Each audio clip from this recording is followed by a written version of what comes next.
What is going on, everybody? Welcome back to the channel. Aftersound here, bringing you Splinterlands content every single day.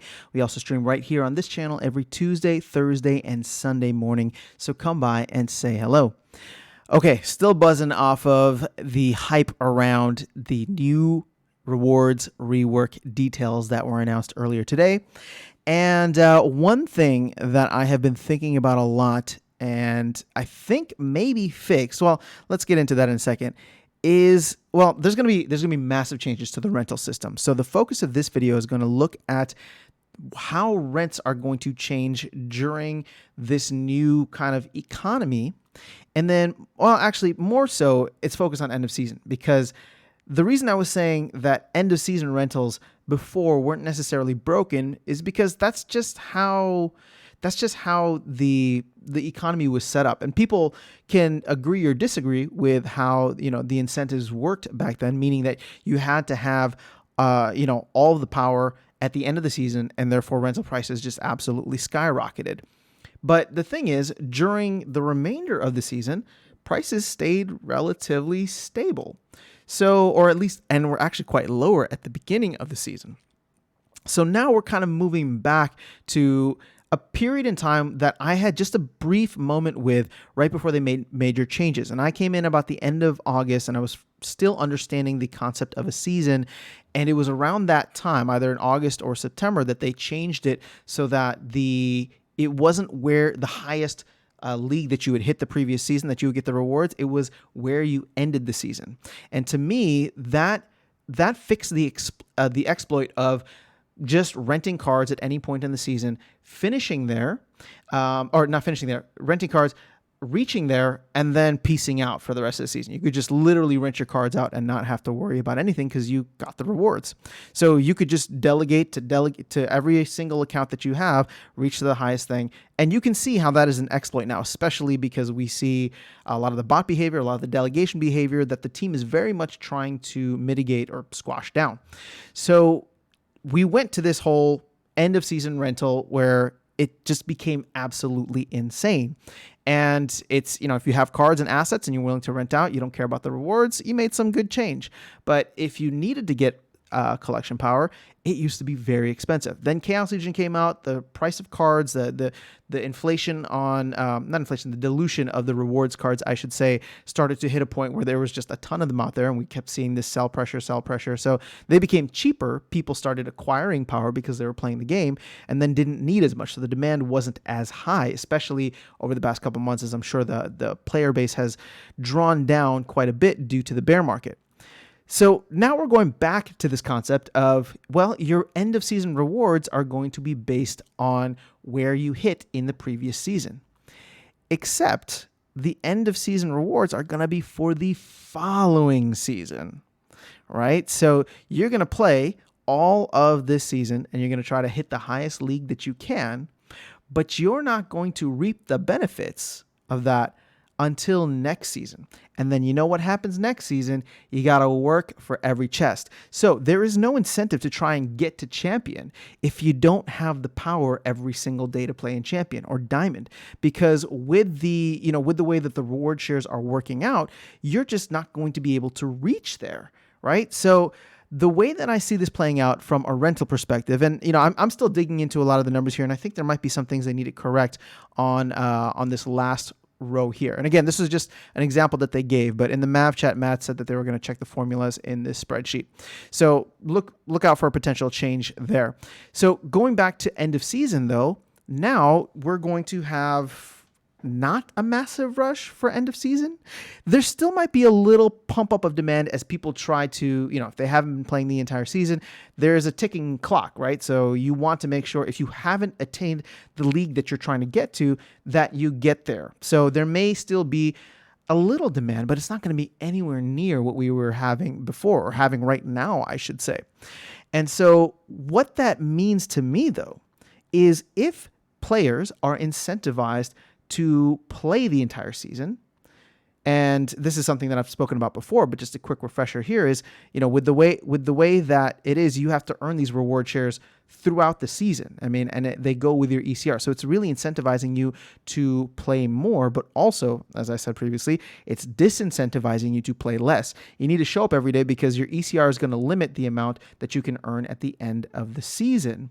So the thing is, for folks in Champion, actually for folks in any league, when you think about it, the rewards at end of season have kind of gotten, not nerfed, I should say, but the daily rewards have gotten buffed up like crazy because you only need to play the game 5 days to get the same amount of rewards chest on your daily quests that you need to play, that you would get for end of season, right? If you actually get the 30 chests every single day, then you get 150 chests right there. And end of season is just, something that if you make it, then you make it, right? You're still gonna be collecting some, but you wouldn't have to show up the entire time if that's what you cared about. But now you can play 15 days with 30, chests a day, and then still get the 150 chests at the end, right? So the incentives have shifted all over the place with, like I said, daily focus getting a lot bigger of a buff, and then season end not as much. So I kind of like the way that this is looking, but before all the people who rent at the end of the season go out and start celebrating, one thing that I think is being highly discussed now, and I can't say with any certainty that it's going to actually happen, but it does seem as though rental prices, logically, would go up throughout the entire season. So there is something about not just card values, but rental values being high due to less supply, right? So for example, I am one player that right now rents out my deck for a couple of days every season because I hit the level of the rating that I want. I want to take a break from the game, and I come back for my end of season rewards and take my cards back, right? Play the last couple of days, grind it out, whatever the case is. I can't do that anymore if I want to get as much out of the game as possible, if I'm incentivized to play even more. So if my cards aren't on the market and there's a significant amount of people who are like me, who are like, you know what? I want to get these rewards. There's some cool new rewards cards. There's a lot of old ones that I want to stock up on. And I just want to keep collecting everything that I can. Well, maybe I'm going to play and my cards are not going to be available for you. And if there's enough people that do that, that could shrink the supply. And if the demand remains the same, which as of right now, it seems as it would, if not increase, if this announcement of rewards brings players who stop playing back into the game, it brings new people into the game, right? Because let's be real. I don't know that there's many people who are going to look at this, who are active players right now, that are like, yeah, this sucks, I'm going to stop playing. So I would say that we're going to have roughly the same amount of people, or increased slightly, as old players who have gotten somewhat disillusioned with this come back, or we get new players coming into the game just to check it out as there's hype, momentum, whatever PTE and metaverse stuff starts to gain traction over the next couple of months, or they just hear about Splinterlands through an ad. That happens too. So this is definitely something to think hard about. But what I do like is the fact that rental prices kind of will be more evened out throughout the season. And for those card lords out there, I think this might make things a little bit easier, save you some save you some resource credits, because now you don't have to keep going around and changing prices as, the beginning of the season, the market tanks, mid-season, you find some kind of equilibrium, and then end of season, we get all crazy and party with it. So I don't know that we're going to have those massive swings anymore, but overall, the rentals might be higher, just due to the fact that because the beginning of the season isn't so crazy low and the end of the season isn't so crazy high, it might just flatten out, right? So in my worst case scenario, what I'm trying to explain to you is that you might still be paying the same amount for your rentals. It's just not going to look astronomical at the end of the season or super dirt cheap at the beginning. It's going to be kind of flattened out as people are incentivized to play kind of the same every single day, right? And kind of every single season. You want to make sure you're finishing in an appropriate league for the next season. If anything, if more players decide that they want to start playing, or players who are renting out their decks right now start playing more, then that price might just go up because that supply will come down. Something to think about. Let me know your thoughts in the comments section below. But this is definitely a conversation I want to continue, because if there's something that I'm missing and not seeing, I definitely want to know. Either way, though, I'm still super hyped for this. I think that this is going to do wonders for the economy. Okay, I need to stop with that, because this is not the channel for hopium. You guys know that. I'm very confident that this is going to have a positive impact on the economy. When I say wonders, I don't want people to think that this is going to fix all the problems, because it won't. And so there's no magic bullet. There's no silver bullet for this. But this is going to be great for the economy. And I'm excited to see how the economy shifts to this, because there's a lot of patterns of behavior that this is either clamping down on.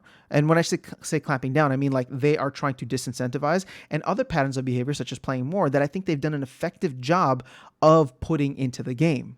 So I do believe that there's going to be some very positive things that come out of this. But keep in mind that, you know, even at the end of this post, they said that they reserve the right, not, they didn't really word it that way, but that we reserve the right to make any changes we want. Yeah, it's your game, so of course. But, you know, they said that they are going to be monitoring this and have ongoing changes. This is really just version 1, right, as they kind of put it.